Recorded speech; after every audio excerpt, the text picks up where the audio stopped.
हम किसकी स्टडी करेंगे? ओविलिया कॉलोनी की और मेडुसा की। किसकी करेंगे? ओविलिया कॉलोनी की और ओविलिया मेडुसा की। अब इन दोनों में देखो सबसे पहला क्या है? Female Medusa. क्या है भाई? फीमेल। और फीमेल का क्या होगा भाई? अंडाशय, एग। क्या होते हैं? अंडाशय या एग। और मेल मेडुसा के क्या होते हैं? स्पर्म या फिर शुक्राणु। क्या होते हैं? स्पर्म या शुक्राणु। इन दोनों के निषेचन के बाद किसका निर्माण होता है? जाइगोट का। किसका निर्माण होता है? इसको क्या बोलते हैं? युग्मक। क्या बोलते हैं? युग्मक। और ये जाइगोट आगे निर्मित होकर परिवर्तित होकर दो कोशी के स्तर में बढ़ता है। किसमें बढ़ता है? दो कोशी के स्तर में, जो कि देखो मैंने डॉट करके दो संरचना बनाई है। ऐसा में ये दो कोशी के स्तर आगे चल के चार कोशी के स्तर में क्या हो जाएगा? कन्वर्ट हो जाएगा। ऐसा में चार कोशी के स्तर। ये चार कोशी का स्तर किसका निर्माण करेगी भाई?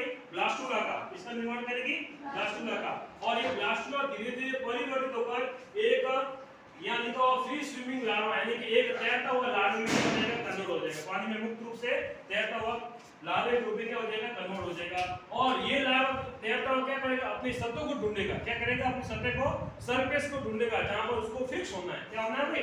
फिक्स। जो कि देखो ये अपने पास है, दो स्पेसिमेन पड़े हैं, मेडुसा और अभी दोनों पड़े हैं अपने पास, मेल और फीमेल दोनों हैं। मेडुसा किसका निर्माण करता है? पॉलिप का। पॉलिप का। पॉलिप किसका निर्माण करता है भाई? मेडुसा। ये आपको समझ में आ गया? इसको क्या बोलते हैं? मेटाजेनेसिस। क्या बोलते हैं? यानी कि पॉलिप से मेडुसा का निर्माण होता है और मेडुसा से पॉलिप का निर्माण होता है। इन दोनों का कॉम्बिनेशन क्या कहलाता है? मेटाजेनेसिस। आगे चलते देखो भाई, अब ये मुक्त रूप से तैरता हुआ लार्वा, फ्री स्विमिंग लार्वा, मुक्त रूप से तैरता हुआ लार्वा क्या करेगा? अपने स्तर को ढूंढेगा। ऐसा हो ना, स्तर क्या करेगा? ढूंढेगा और एक जगह क्या हो जाएगा? चिपक जाएगा। देखो लिखा हुआ है ना, लार्वा सेटल डाउन, यानी एक जगह क्या हो जाएगा?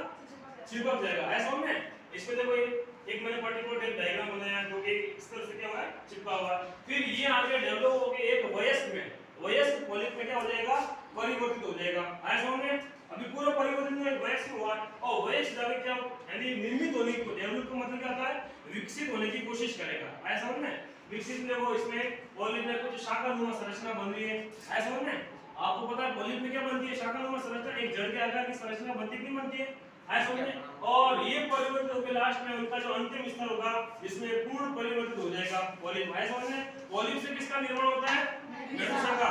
ऐसा ना, और मेडुसा से किसका निर्माण होता है? पॉलिप का। इन दोनों का कॉम्बिनेशन क्या कहलाता है? मेटाजेनेसिस। मेल मेडुसा किसका निर्माण करेगी? अंडाशय का। सॉरी, फीमेल किसका निर्माण करेगी? अंडाशय का। और मेल नर किसका निर्माण करेगा? शुक्राणु का। ऐसा होने इन दोनों के निषेचन फर्टिलाइजेशन के बाद किसका निर्माण होगा? युग्मक का। किसका निर्माण होगा? ये युग्मक आगे चल के दो कोशी के स्तर में क्या हो जाएगा? विभाजित हो जाएगा। ऐसा होने और इनका परिवर्तन होते हुए धीरे-धीरे ये दो कोशी का स्तर किसमें कन्वर्ट हो जाएगी? चार में। और ये चार आगे परिवर्तित होकर ब्लास्टुला का निर्माण करेगी और ब्लास्टुला से एक मुक्त रूप से तैरता हुआ लार्वा परिवर्तित हो जाएगा, जो क्या करेगा? अपनी सतह को ढूंढने की क्या करेगा? कोशिश करेगा। ऐसा होने जब उसको कोई सतह मिल जाएगी तो उसके ऊपर क्या हो जाएगा? चिपक जाएगा। ऐसा होने और ये फिर अपने आप को विकसित करने की कोशिश करेगा।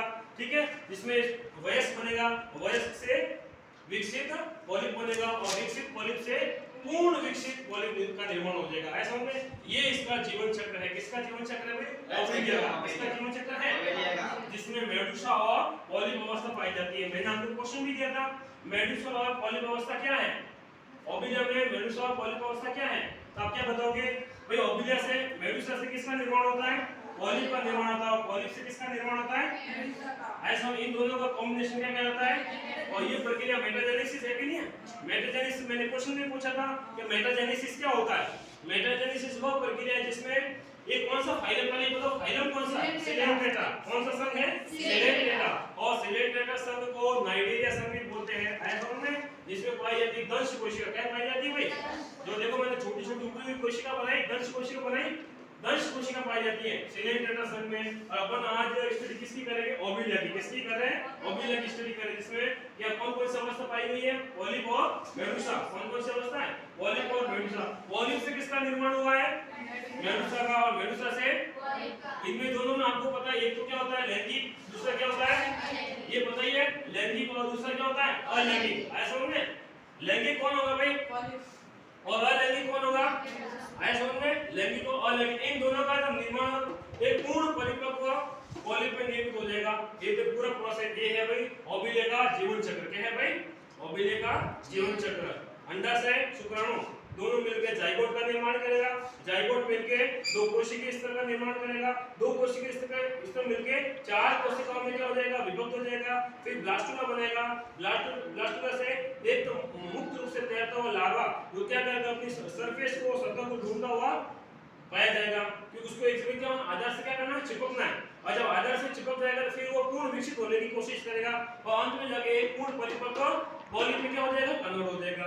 ये है ओबिलिया का क्या है, जीवन चक्र, जो कि मेरे पास दो स्पेसिमेन पड़े हैं, देख लो आप लोग आराम से पढ़ लो इसको। ठीक है भाई, किसका जीवन चक्र है भाई, ओबिलिया का जीवन चक्र।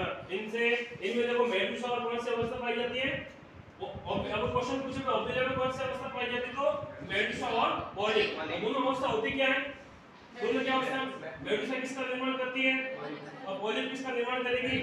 आया समझ, इन दोनों की प्रक्रिया क्या कहलाती है, मेटाजेनेसिस। क्या कहलाती है, मेटाजेनेसिस। बहुत बढ़िया, चलो आप नोट करो।